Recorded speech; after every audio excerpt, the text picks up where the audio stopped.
এখানে তো আপনার এখন যে জেনারেশন তাদেরকে আপনার বুঝে বলতে তারা চোখ দেখে মানুষ অ্যাটিটিউড থেকে বুঝতে পারে হোয়াট দে ওয়ান্ট।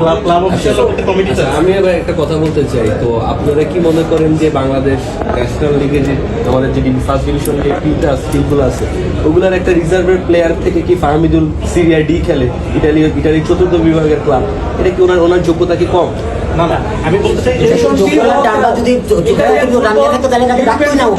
অষ্টম টায়ারও হয়, আমি বলবো যে মাসে বাংলাদেশের প্রথম টায়ার থেকে বেটার। না না, সেই খারাপ হতেই পারে, আপনি কিন্তু স্বীকার করবেন, এটা আপনি অস্বীকার করতে যাবেন। খারাপ হতেই পারে, কিন্তু আমি একটা প্রো ক্লাব, সে হচ্ছে প্রো ক্লাবে খেলতেছে, তাকে হচ্ছে আমি ছাড়পত্র এনে ট্রায়ালে আনতেছি, এই বিষয়টি তো ইনসাল্টিং। আপনি দরকার পড়লে ইটালিতে যান, আপনি স্কাউটিং করেন, ইটালিতে যায় দেখুন যে সে ভালো খেলে কি খেলে না, আপনার সো কল টেকটিক্সের সাথে যায় কি যায় না, কারণ আপনি 20 বছর ধরে ইন্ডিয়ার সাথে জিতেন না, ঠিক আছে? 2011 সালের পরে আপনার লেবাননের ছাড়াও মানে কোনো টিমের সাথে আপনার জয় নাই, আপনি এখানে ট্যাকটিক্যালের উদাহরণ না। আমরা 30 বছর ধরে আপনাকে দেখছি, আমরা ছাগল দিয়ে না পারলে বেড়াতে ট্রাই করি, আমাদের সেই সন্তানগুলো তো আমাদেরই, আমাদের বাংলাদেশের না, তাদের যেহেতু পাসপোর্ট আছে অবশ্যই আমাদের। তো এখন তাদের এই যে আজকে এই যে ইনসাল্টিং যে ইনজাস্টিস হয়েছে ফাহমিদুলের সাথে, এটা একটা নেগেটিভ বার্তা যাচ্ছে ফরেনদের। তো আমরা যাদের ফরেনদের নিয়ে আনতে চাচ্ছি, ফরেন না বাংলাদেশি যারা আছে যারা বাইরে বড় হয়েছে, তারা কিভাবে এরকম ইনসিডেন্ট দেখার পর আপনি তাকে কনভিন্স কিভাবে করবেন, তাদের বাবা মাকে কিভাবে রাজি করাবেন? আমরা না রাজি হয়ে যাই, হাতে থাকলেও আমরা মাঠে যাই, আমরা দেখি আমাদের এটা অভ্যাস হয়ে গেছে। এবং এখন প্লেয়ার সিলেকশনে আপনার কাছে আমাদের একটা সবচেয়ে বড় দাবি, নেক্সট থেকে যারা কোনো ক্লাব ম্যানেজমেন্টে আছে, যারা কোন ক্লাব ম্যানেজমেন্টের কোচিং স্টাফ থাকবে, তারা সরাসরি বসে থাকবে সরাসরি। এখন একজন দেখা গেল যে আমি এই ক্লাবের আছি, তো এখন আপনার সাথে একজন বন্ধুটা আমি চিনি যে আমার শুধু সবসময় ওর একটা ব্যাপার দেওয়ার চেষ্টা করবো, ও খারাপ করবো আমি সেটা ডাকে রাখবো, নেপোটিজম ন্যাচারাল থিং, সবার জীবন হয়ে যাচ্ছে। তো এই জায়গাটাতে প্লেয়ার সিলেকশন অবশ্যই নির্ভর নির্ভর অবস্থা আপনাদের দিক থেকে আমরা চাই।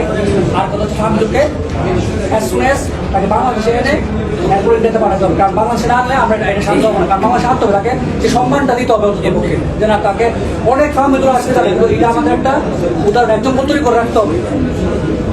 আর এই যে আপনার ম্যানেজার এবং কোচের বিষয়টাতে আমরা দ্রুত এটা যেটা আপনারা হস্তক্ষেপ করতে পারবো না, আপনারা দেখেন, কারণ আমার কাছে এই তথ্য আছে তারা সিন্ডিকেট করে ক্যাপ্টেনকে এক রাতের মধ্যে কোন কোন সিনিয়র প্লেয়ার চলমান সিন্ডিকেটকে ভাঙতে হবে, এটা আমাদের কাছে এক রাতের মধ্যে চলমান সিন্ডিকেট ভাঙতে হবে। সিন্ডিকেট কিন্তু বিগত দিন থেকে আসছে, ইভেন ক্যাপ্টেনকে বসানোর পিছনে আমরাও কিন্তু বুঝছি ক্যাপ্টেন গেম প্ল্যান ভালো, ইউরোপিয়ান স্টাইল ভালো, বাট এখন যে আজকে যদি ক্যাপ্টেনরা যদি এখন আপনি আপনার সাথে আমার ঝামেলা হয়েছে, নেক্সট আপনি আমাদের কোনোদিন থাকবেন না। কোচের এই গোষ্ঠীর ব্যাপারটা থেকে খুব হাইলি, আজকে যে একটা সান্ত্বনার পানি দেওয়া হচ্ছে, তাকে আন্ডার-23 চেক করা হবে, পরবর্তী ম্যাচে চলে আনা হবে, কখনোই নেভার এভার আনা হবে না, কারণ কোচের পার্সোনালিটি থেকে সবসময় স্ট্রং, সে কখনোই একবার মানা করছে মানে সে আর কখনোই তাকে নেবে।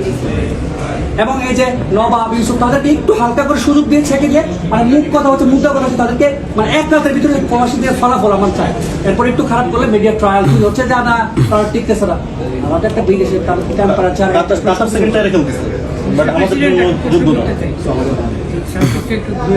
হামজা যে সার্ফেসে প্র্যাকটিসটা করতে ইংল্যান্ডে, বাংলাদেশে আপনি এটা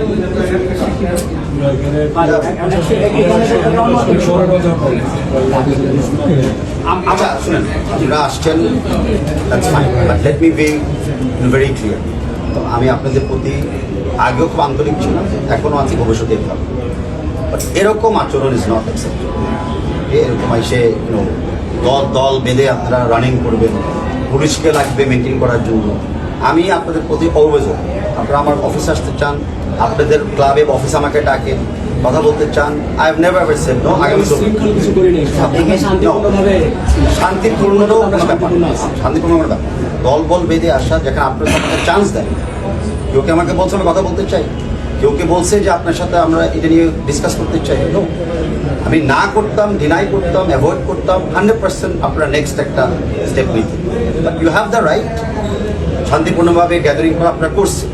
আমার পয়েন্ট অফ ভিউ হলো এটা দরকার ছিল না, no, I am here. Number 2 point হলো যে আপনাদের প্রত্যেকটা কথা আমি যদিও অফিসিয়ালি বলেন নাই, বাট আজকে এটাকে অফিসিয়াল ডিসকাশন হিসেবে আমি নিলাম। I will note down everything. আর এই দিন আপনারা আসেন, আরও যদি কোনো কমেন্টস থাকে, এগুলো তো আমাদেরই দল, 23 জনের বাইরে সবাই আমাদের প্লেয়ার, আমাদের দেশের, ওকে, এটা আমাদের অ্যাসিস্ট্যান্টস কোচিং স্টাফ যারা আছে। জিতলে আমরা সবাই জিততেছি, হারলে আমরা সবাই হারতেছি। কেউ তো এখানে হারার জন্য আসে না। আপনারা যে কথাগুলো আমাকে বলতেছেন জিতার জন্যই বলতেছেন, যত কারো ব্যক্তিগত অকিভাবে পক্ষে। আমি আসছি মাত্র 4 মাস হয়েছে।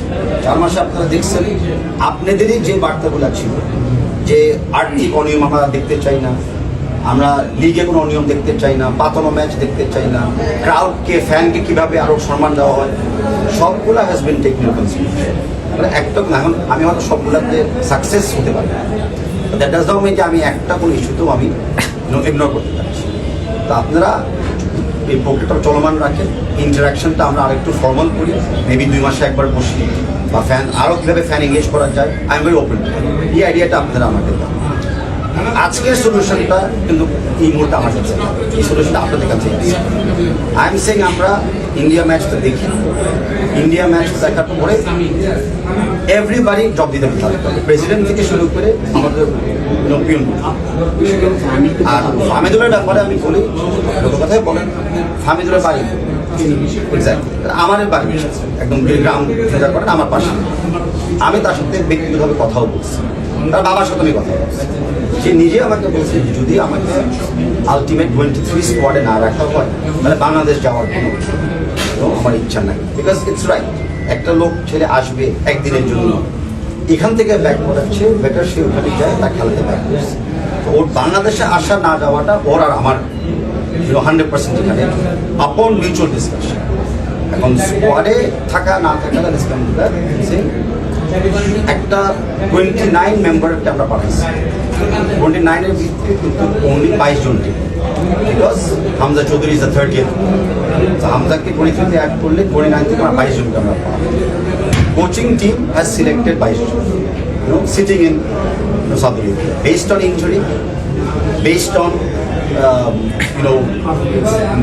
discipline, based on performance, and based on ইন্ডিয়াকে যেভাবে আমরা অ্যানালাইজ করে দেখছি, ইন্ডিয়ার ম্যাচ, ইন্ডিয়ার খেলা, ওইটাই কিন্তু আমাদের যে ট্যাকটিক্যাল ডিসিশনসগুলো আমরা তৈরি করছি, সেই ট্যাকটিক্যালি কারা কারা অ্যাবজর্ভ